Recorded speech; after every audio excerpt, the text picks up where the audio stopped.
On my YouTube channel सरकारी भारत। दोस्तों, आज की इस वीडियो के अंदर हम बात करने वाले हैं, जैसा कि आप सभी को पता है, सीटेट 2022 का नोटिफिकेशन आज जारी हो चुका है। सेंट्रल टीचर एलिजिबिलिटी टेस्ट केंद्रीय शिक्षक पात्रता परीक्षा, जिसका 2022 का नोटिफिकेशन जारी हो चुका है और जिसकी जो एग्ज़ाम डेट है वो आपका दिसंबर महीने में है। तो आप सभी को बता दें, अगर आप सीटेट 2022 के लिए तैयारी कर रहे हैं या फिर 23 के लिए तैयारी कर रहे हैं या 24 के लिए, कोई फ़र्क नहीं पड़ता। आप लोग के लिए यहाँ पर आपको ऑथेंटिक क्लासेस आपके लिए लाई जाती हैं। ये जो क्वेश्चन पेपर मैं आपको सॉल्व करा रहा हूँ, ये क्वेश्चन पेपर हैं सीटेट के। किसके हैं? सीटेट के। और सीटेट के 2021 में जो पेपर हुए थे, लगभग 20 से 22 सिफ्टों में 20 से 22 पेपर हुए थे, जिसकी रेस्पॉन्स की जारी की गई थी। रेस्पॉन्स की मतलब एक तरीके से क्वेश्चन पेपर जारी किए जाते हैं और उनमें जो ऑफिशियल क्वेश्चन पेपर है वो स्टूडेंट्स का उनकी ईमेल आईडी पर भेजा जाता है। तो ये पेपर जारी किए गए थे, एक तरीके के आंसर की तरह ही होता है। तो सीटेट ने जितने भी पेपर कराए थे उन सभी क्वेश्चन पेपर का मैं आपको सॉल्यूशन करा रहा हूँ, और वो भी मैथमेटिक्स का। किसका करा रहा हूँ? मैथ्स का, क्योंकि बहुत सारे स्टूडेंट्स को इसमें डर लगता है कि मैथ्स को कैसे क्वालिफाई कर पाएंगे। तो न्यूमेरिकल वाला जो पार्ट रहता है, इसमें मैथ्स के अंदर 30 क्वेश्चन पूछे जाते हैं, जिसमें न्यूमेरिकल के आपके 15 क्वेश्चन न्यूमेरिकल बेस्ड होते हैं और 15 क्वेश्चन जो होते हैं आपके थ्योरी बेस्ड होते हैं, यानी कि पेडागोगी से रिलेटेड, मैथ्स पेडागोगी से रिलेटेड संबंधित होते हैं। तो मैथ्स पेडागोगी की क्लासेस भी आपकी चल रही हैं, चैनल पर डाली जा रही हैं। ये जो क्लासेस चल रही हैं आपकी, ये वाली जो क्लासेस है, मैथ्स की न्यूमेरिकल बेस्ड जो क्वेश्चंस है उनको कराया जा रहा है। क्लियर है फ्रेंड्स? तो यहाँ पर देखिए, सीटेट का ये 2021 का ही पेपर है और इसमें गणित के जो प्रश्न पूछे गए हैं उन प्रश्नों का हम सॉल्यूशन करते हैं। बाकी के जितने भी क्वेश्चन पेपर है वो मैंने डाल दिए हैं, उनकी प्लेलिस्ट चैनल पर बना दी गई है। आप लोग चैनल पर देख लीजिएगा, प्लेलिस्ट में आपको सारे के सारे पेपर मिल जाएंगे। क्लियर है? तो चलिए फ्रेंड्स, स्टार्ट करते हैं आज की इस वीडियो को पहले प्रश्न के साथ। तो पहला प्रश्न आपकी स्क्रीन पर आ चुका है। पहला सवाल है, एक स्कूल के सभागार में 2/7 लड़कियां हैं। अगर हम गर्ल्स की बात करें दोस्तों, तो स्कूल का जो सभागार है उसमें 2/7 गर्ल्स हैं। इसका मतलब क्या हुआ? टोटल 7 स्टूडेंट हैं, तो उसमें से गर्ल्स की संख्या कितनी है? गर्ल्स की संख्या 2 है। यदि लड़कों की संख्या लड़कियों की संख्या से 111 अधिक है। अगर हम यहाँ पर बॉयज की बात करें तो 7 में से 2 गर्ल्स हैं, तो 5 क्या होंगे? बॉयज होंगे 7 में से।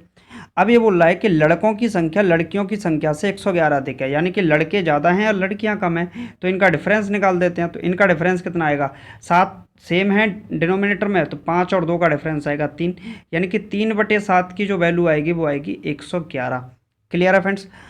तो आपसे पूछा है, तो विद्यालय के सभागार में कुल लड़के कितने हैं? तो 3 यूनिट की वैल्यू कितनी हो जाएगी? यहाँ से 7 7 7 7 का गुणा कर देंगे 111 में और 3 का भाग लगा देंगे, तो 1 यूनिट की वैल्यू निकल आएगी। 1 यूनिट की वैल्यू कितनी निकलेगी? तो 1 यूनिट की वैल्यू निकलेगी आपकी 777/3। तो कैंसिल आउट करेंगे, इसको कैंसिल हो जाएगा।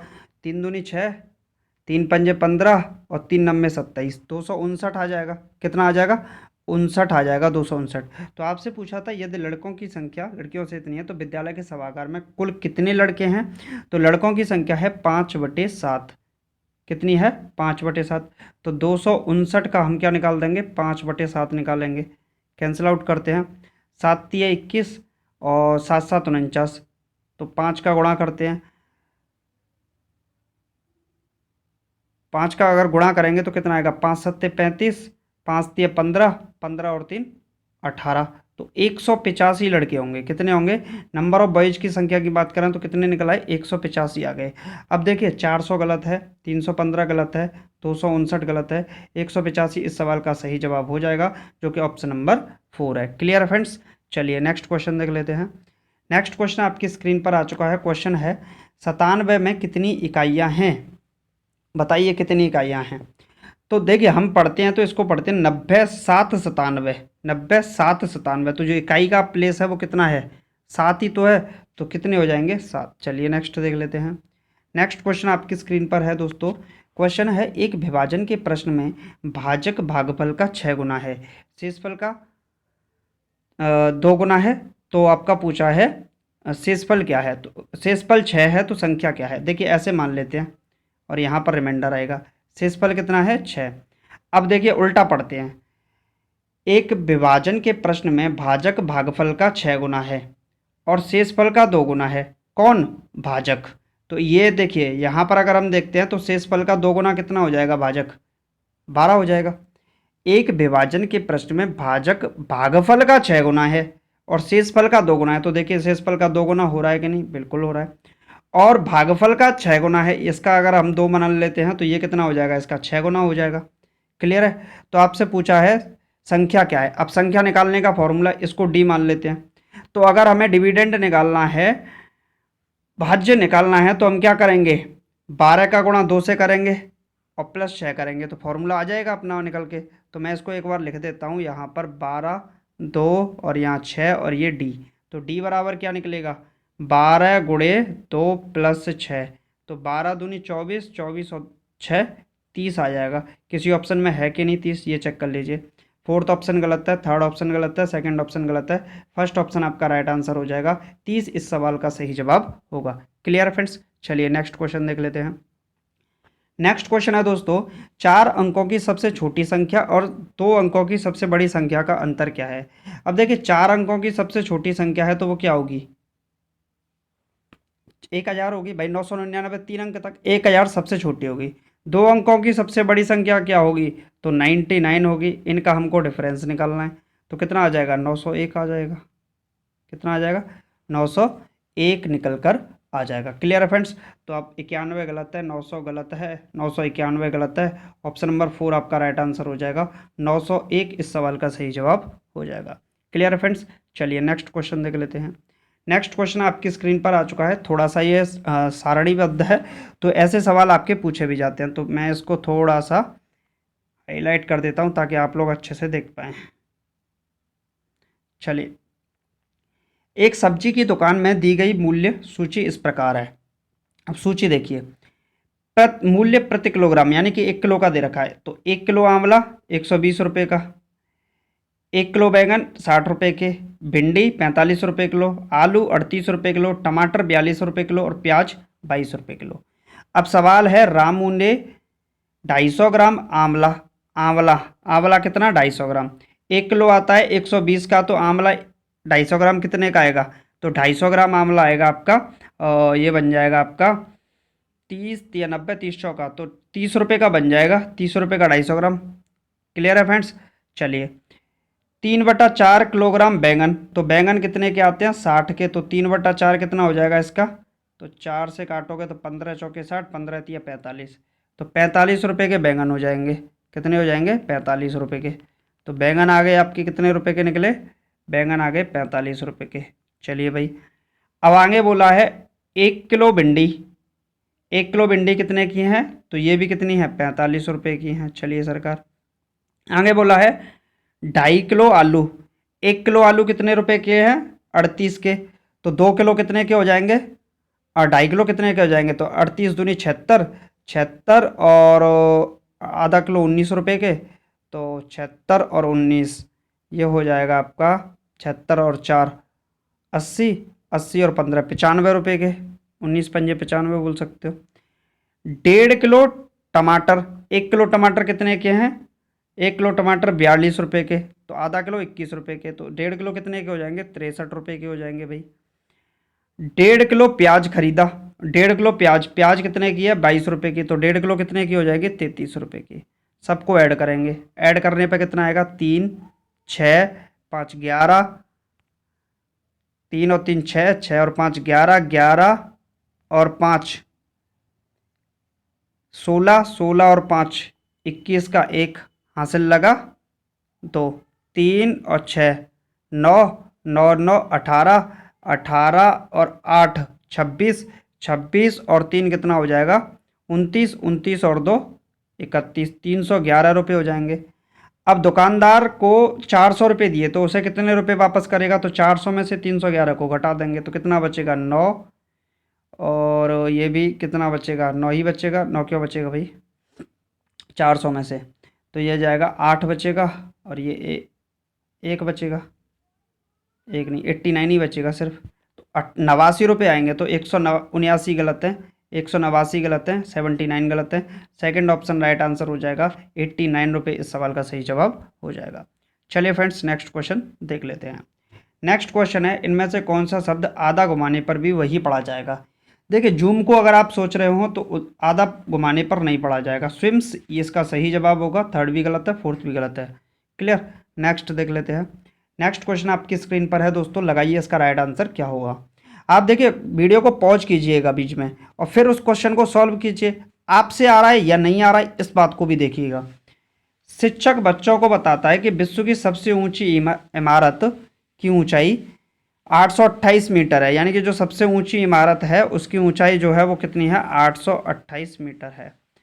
जगत उत्तर देता है यदि हम एक के ऊपर एक अपनी कक्षाएं लगाएं तो 120 कक्षाएं लगाएंगे, यानी कि एक कक्षा लगा दी, दो कक्षाएं लगा दी, तीन कक्षा लगा दी, चार लगा दी, तो ऐसे लगाएंगे तो 120 कक्षाएं लग जाएंगी। तो उस इमारत को ढक देगी। जगत की कक्षा में कितनी ऊंचाई है, जगत की कक्षा की कितनी ऊंचाई है, तो देखिए टोटल लेंथ कितनी है 828 मीटर और कितनी कक्षा लगानी है, 120 कक्षाएं लगानी है। क्लियर है। तो कैंसिल आउट करने का प्रयास करते हैं। ये बनेगा 60 बार, कट जाएगा, और ये बनेगा 4 1 4, ये कैंसिल आउट होगा तो ये कितना बनेगा 30, और ये बचेगा 2 0 7।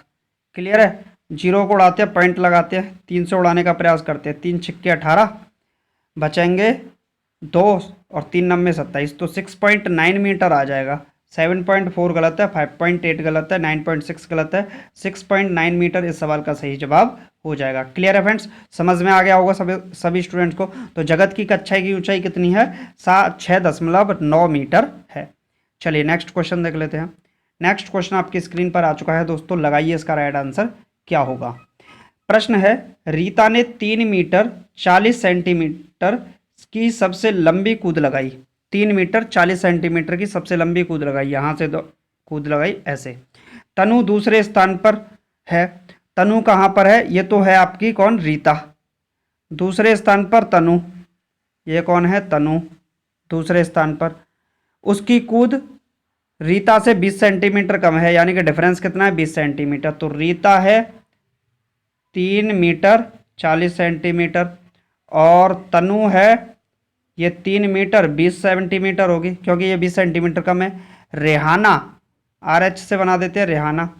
रेहाना तीसरे स्थान पर है, यहाँ पर है रेहाना। ठीक है। उसकी कूद तनु से 5 सेंटीमीटर कम है, यानी कि इससे 5 सेंटीमीटर कम है, तो ये कितना 3 मीटर 15 सेंटीमीटर ये कूदी होगी। रेहाना कितने सेंटीमीटर पहले स्थान से चूक गई, तो रेहाना कितने सेंटीमीटर, तो 3 मीटर। इसका मतलब ये, या इसको अगर 25 सेंटीमीटर और मिल जाए तो ये काम चल जाए, क्योंकि 3 मीटर 15 सेकंड तक रेहाना कूदी और 3 मीटर 40 सेंटीमीटर तक कौन कूदा, आपका ऋतु कूदी। तो ये इससे 25 सेंटीमीटर कम रह गई। तो 20 सेंटीमीटर गलत है, 15 सेंटीमीटर गलत है, 5 सेंटीमीटर गलत है। ऑप्शन नंबर 3 सही हो जाएगा। 25 सेंटीमीटर इस सवाल का सही जवाब हो जाएगा। क्लियर है फ्रेंड्स। चलिए नेक्स्ट क्वेश्चन देख लेते हैं। नेक्स्ट क्वेश्चन दोस्तों आपकी स्क्रीन पर आ चुका है। क्वेश्चन का आंसर लगाइए क्या होगा।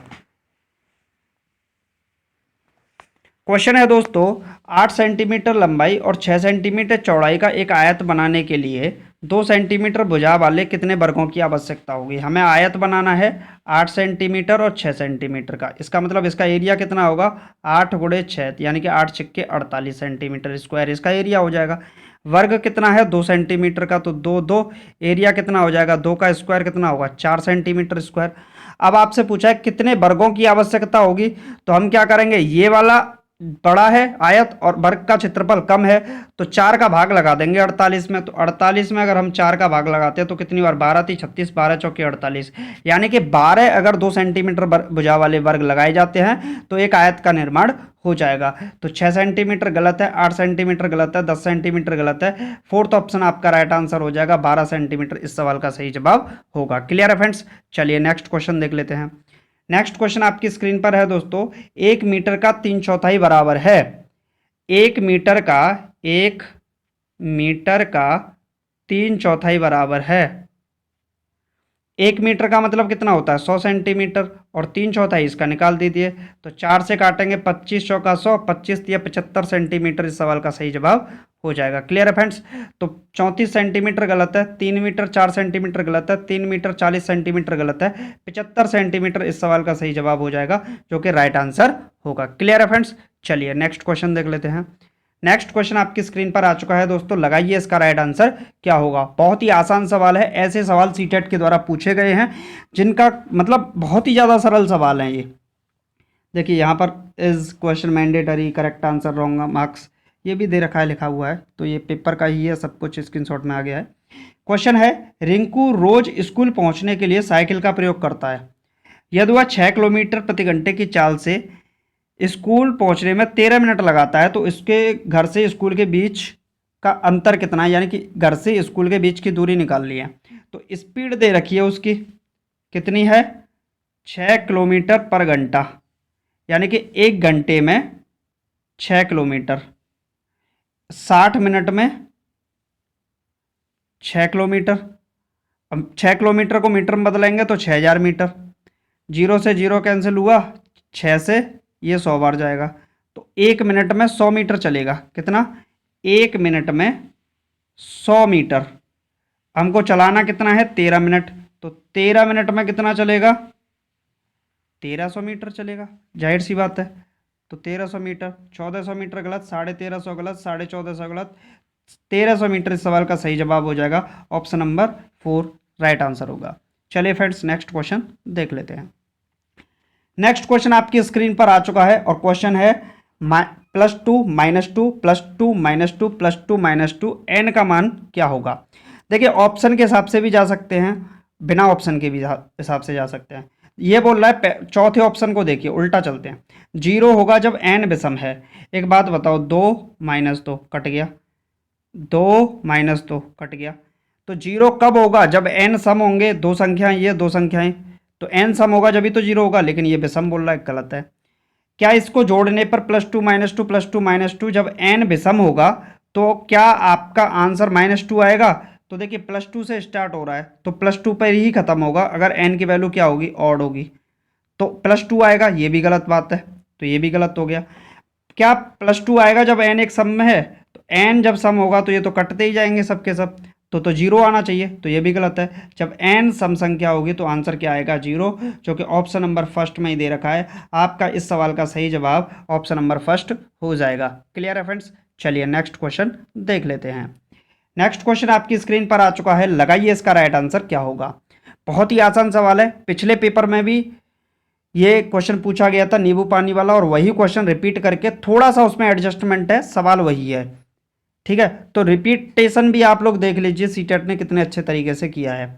प्रश्न है, अनीस मेले में बेचने के लिए एक पूरी बाल्टी नींबू पानी बनाता है। भाई साहब ने नींबू पानी बनाया, चलिए मैं बना ही देता हूँ नींबू पानी। भाई आप लोगों के मुंह में पानी आ गया होगा, आप में से बहुत सारे स्टूडेंट ऐसा सोच भी रहे होंगे कि सर नींबू पानी बना दीजिए, हमको भी पीना है, भला बहुत दिन हो गए। चलिए भाई, ये बन गया नींबू पानी बाल्टी में, सभी लोग एक एक बाल्टी गिलास ले लेंगे और नींबू पानी पियेंगे। उसके पास एक बाल्टी है, एक छोटा गिलास है और एक बड़ा गिलास है, 3 चीज़ें। पूरी बाल्टी में नींबू पानी बनाता है, उसके पास एक बाल्टी है, एक छोटा गिलास है, एक बड़ा गिलास है। बड़ी बाल्टी, बाल्टी जो है, जो पानी है नींबू पानी, बाल्टी में कितना आता है, 20 लीटर। 20 लीटर का मतलब कितना है, 20 लीटर ही लिख देते हैं अभी। और छोटे गिलास में 250 ml आता है और बड़े गिलास में 400 ml आता है। यदि अनीस ने मेले में 45 छोटे गिलास, 45 छोटे गिलास और 21 बड़े गिलास नींबू पानी बेचे तो बाल्टी में कितना पानी बचा। देखिए 45 बेचे तो कितना ml बेच दिया, ये निकाल लेंगे, और 21 बेचे तो 21 का गुणा करके निकाल देंगे, तो इन दोनों का गुणा करना पड़ेगा बस। तो अब इसको क्वेश्चन को ऐसे करते हैं, देखिए 250 ml के कितने गिलास बेचे, 45, तो 0 पचम 25, 5 दूनी 10 और 2 12, 0 और 25 चौके 100 ही मान लो इसे, तो कितना हो जाएगा, 0 5 2 1 1, 11,250 ml, तो ये हो गया ठीक। और 21 बड़े, ये वाला कितना है, तो 400 गुणे 21, तो 00, 21 चौके 84, ये हो गया। तो दोनों को अगर हम ऐड कर देंगे तो कितना ml बन जाएगा, 0 0 तो 0 बनेगा, 0 5 तो 5 बनेगा, 1 2 तो 3 बन जाएगा, 8 और 1 9 बन जाएगा, और ये 1 ही बन जाएगा। तो 19,350 ml बनेगा। कितना बनेगा, 19,350 19,350 ml। तो इसका मतलब हो गया 19 लीटर भाई, 1,000 में 1,000 ml में 1 लीटर, तो 19 लीटर 350 ml बनेगा। क्लियर है सर का? तो टोटल कितना है, 20 लीटर था, यानी कि 20,000 ml था। तो कितना बचा, 19 लीटर तो निपटाई दो भाई, 19 लीटर तो निपटाई दो। अब 1,000 ml में से 350 ml घटा दो, तो 1,000 में से 350 ml घटा देंगे तो 0.5 और 9 में से 3 गया तो 6, 1, तो कितना बचेगा भाई, ये तो कुछ ज़्यादा आ रहा है, 650 ml आएगा। कितना आएगा, 650 ml। तो 650 ml तो किसी ऑप्शन में दिख ही नहीं रहा है।